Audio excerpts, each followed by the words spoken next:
Well, hello, happy campers. How are you? I'm Lori and I'm Rocky. with While We Still Can. And this is Tahoe. Down on the floor, we have Glacier. Hey, hey. There he is. A few videos ago, we promised that we would post a video regarding our momentum and frame flex and some of the issues we were having. And we haven't done that yet, so we're going to do it today. I apologize for the quality of some of this stuff because the videos, I didn't save them on my phone or on the cloud or anything, and they were in email, so they're not that good.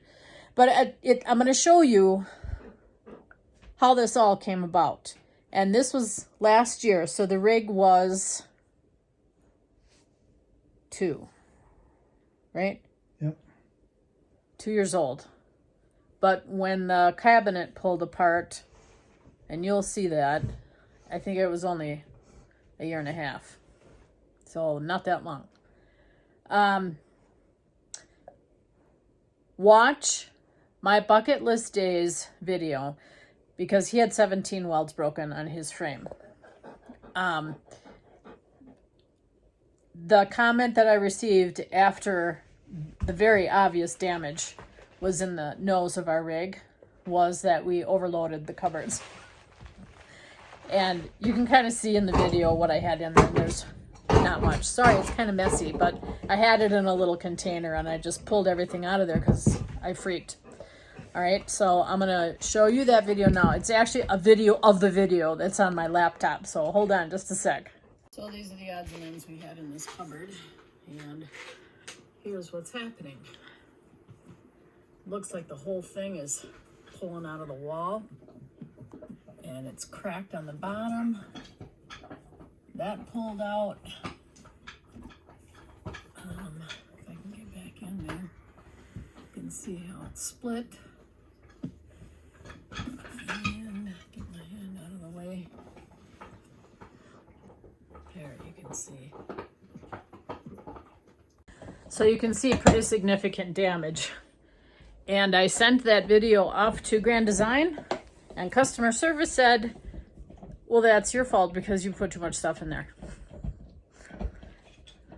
A lot of you know that I was an engineer. That is from twisting, that damage. And the reason I knew that that happened is because I laid down in bed one night and I looked up and there was that huge crack that you saw going across inside the cupboard. That was just the beginning. Then this started to happen. So if you look down here, it's kind of hard to see. Let's see if you can see from the side.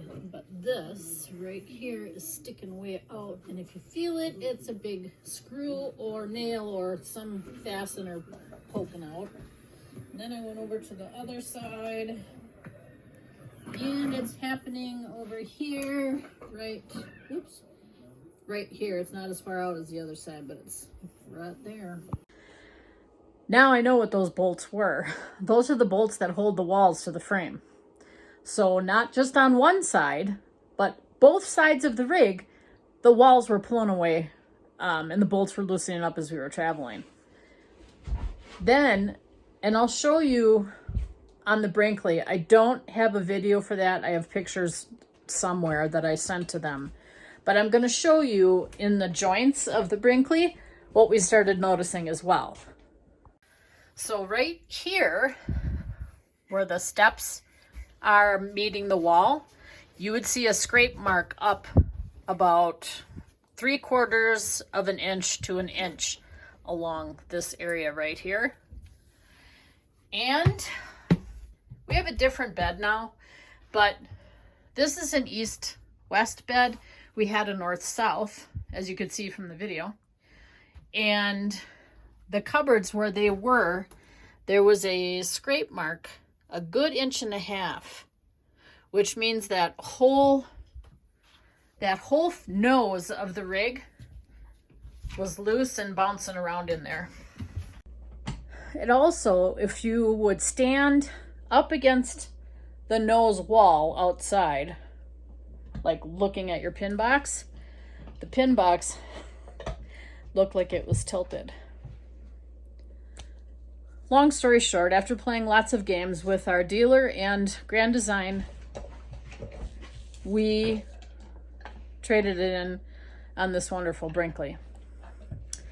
I am blaming Grand Design for their failure to address the issue with us and with a whole bunch of other customers preemptively, not waiting until problems occur. It's much easier that way. Somebody's going to get hurt by this. I just think nobody's taking it seriously enough. And Lippert's welds that we saw on Jeff's rig are, from what we saw, and Rocky's a welder, I was a welder, he had way more experience than I did. We saw porosity on those welds, and they weren't very good, were they? No. So what happens when you have porosity and your welds are not looking good? It's really high. It's like real high carbon. I don't know. So it's brittle and it pulls apart, Yeah, it breaks. right? So a good weld will look good and dig into both pieces of metal. His wasn't doing that at all. They were terrible.